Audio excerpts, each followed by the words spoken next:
14 school buses have Wi-Fi on board. His hubmaster idea was designed to be simple so that anyone can do it, even me. All of the original chalkboards still remain in every single classroom. As Chuck walks, a GPS locator is tracking his every single movement and uploading it to his website. Here you can see smoke coming up where this peat fire exists. We're out here on Fishhook River and you can see how windy it is. I've been on scene here at the location 5 Northwest where the shooting took place just down this road since about 6:30. If caught out in the open during a lightning storm, immediately crouch down. Put your hands on your knees. It's 400 feet long, which completely unraveled covers the entire 2 city blocks of the event. Wi-Fi on wheels. It's on trains, planes, and now school buses.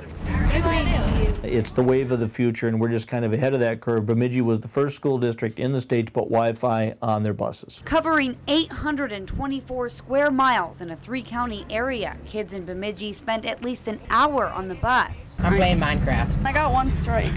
The kids have something to do. They're more relaxed, calmer. In my class, we use computer laptops sometimes for worksheets, so I use my iPad to go on the same website. If I'm listening to my music, then I get kind of calm because I like music. Now the biggest commotion while riding the bus is when the Wi-Fi connection isn't working. It's not that fast. Look at this, it doesn't even work. You have to hold your phone in the air or whatever to make better connections sometimes. 14 school buses have Wi-Fi on board out of the 69 that have a daily route and the 88 total in fleet. However, all of the school buses are connected to a GPS system through the Wi-Fi. It's one of our special ed buses. We have passive GPS units that fit on the bus looking for a passive Wi-Fi. And when it finds one, it reports its location. But in just nearly 2 years running in Bemidji, Wi-Fi on board is already getting an upgrade.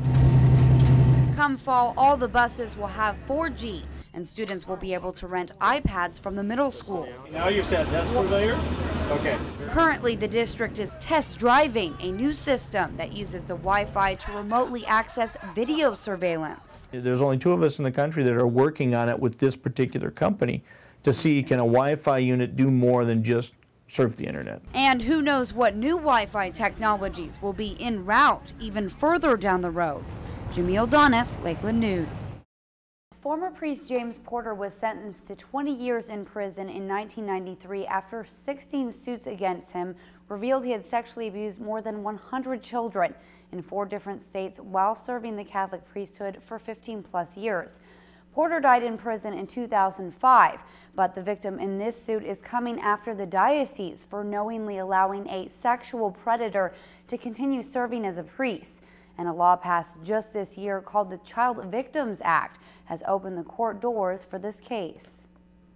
A 50-year-old Bemidji woman sexually abused by a former priest, now able to come forward anonymously 40+ years later. It's time for transparency, it's time for truth, and it's now not time barred. Attorneys for the victim of former priest James Porter announced the first civil lawsuit against the Diocese of Crookston under the Child Victims Act Monday. The truth is going to come out as a result of this lawsuit, and that children will be protected in the future. In the complaint, it describes how the former student at St. Philip's Catholic School in Bemidji was sexually abused in the church and at home. What she and what we want most is first to be other kids protected. Father Porter served as an associate pastor here at the St. Philip's Catholic Church from August of 1969 to September of 1970. And during that short period of time, he had unlimited access to children and systematically sexually abused numerous parish youth, including the 50-year-old Bemidji woman. He abused dozens, if not hundreds of kids by the time he was assigned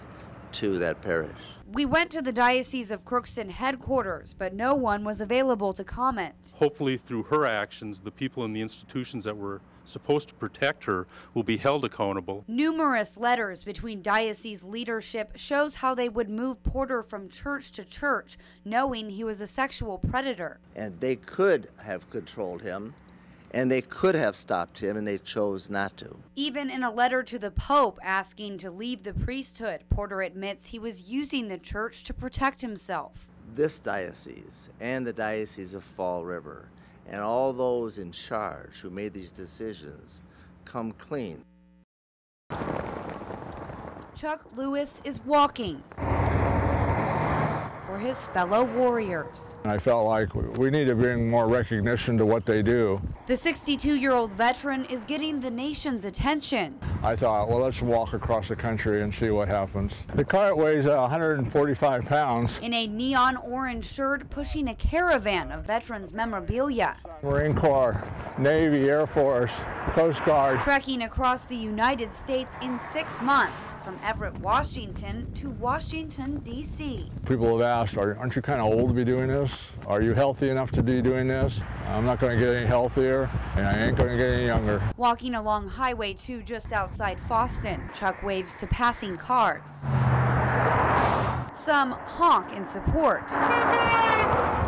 One man even stopped to donate. One of the things that's heartening to me are the amount of families that stop.